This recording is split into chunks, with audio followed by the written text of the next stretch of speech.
Hello all my beautiful boos and booettes. If you don't know me, my name is Slayerkey. I've coached over 1,000 students at this point, each achieving amazing, awesome results. I have so many nice students that have come to me and asked for support in their game, and I'm happily giving it to them. And because I've very much seen what this rank up process looks like, I see what leads to success, what leads to failure, I wanted to make a video that I felt like every Valorant player should watch. So with that being said, let's go ahead and make 5 rules to rank up instantly. The very first rule is to position yourself to play around a teammate or around an ability whenever possible. This is something I talked about in my 30 days to plat routine. It's such an important part that you always just play around something that gives you an advantage. Or if things don't work out, also gives you an advantage. So here we have a teammate who's lining up a Sova dart.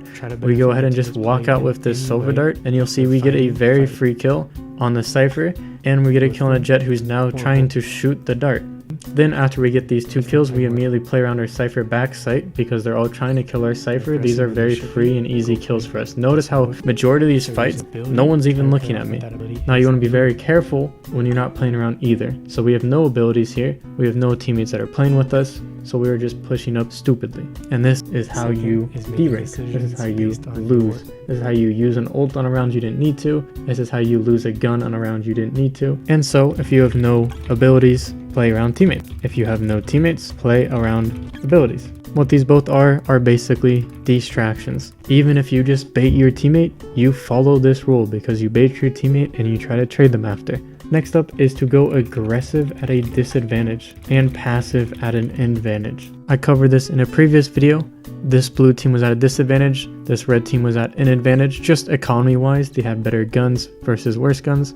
And so what the blue team did was they had someone go aggressive towards mid and they kind of psycho stacked a site. What the red team did was played very passive, didn't want to take any risk and waited for util. So you see how long this round actually plays out. And here we can see how long the red team actually just stayed in this position because they didn't want to give the enemy any chances to regain the advantage. And then they just waited for all the util to go down. There goes the Viper wall. Here comes the Sova drone. And then they just came out sight altogether. So disadvantage equals take risks. Advantage equals lower risks. Pretty simple. Next up is on the 5th round. Adapt to what the enemy has done / hasn't done. So your goal is to find the weak link. This can be a lot of different things. I will give you... Thanks for the follow while I was recording, thank you. I will give you 2 examples. The very first one is player tendencies. So in this position, Jet just loved pushing B main whenever we made mid present. So I just simply waited for her to push up in an off angle. Against any other team, this would be throw, but because we've learned this enemy tendency, this became good. This allowed us to snowball into this round where we ended up winning. Next round, I did the same exact thing because players are stupid. But instead of going aggressive, I went a bit more passive and tried to wait where I thought the Jet would have been pushing up. So my teammates are making a lot of mid noise right now. They just took a fight mid. I'm like, this is the perfect time for the Jet to try pushing up. And look, another free kill. And the next example is how enemies treat space. So what util do they have for it? Do they use util at all?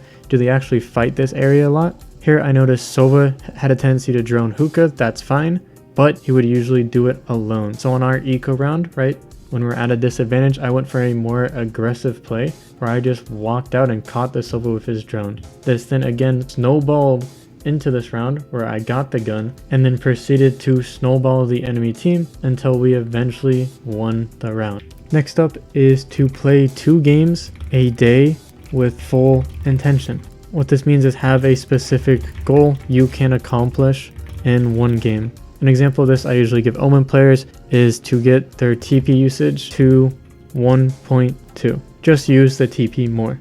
You can play as many games as you want, but 2 of them should be met with full intention. If you think about any of my coaching, this is basically what I do for students. I give them exact notes so you know exactly what to do, what to follow. That's going to push their limits as a player. Here's an example of a Jet I just told the first entry for the team, avoid those early 50-50s.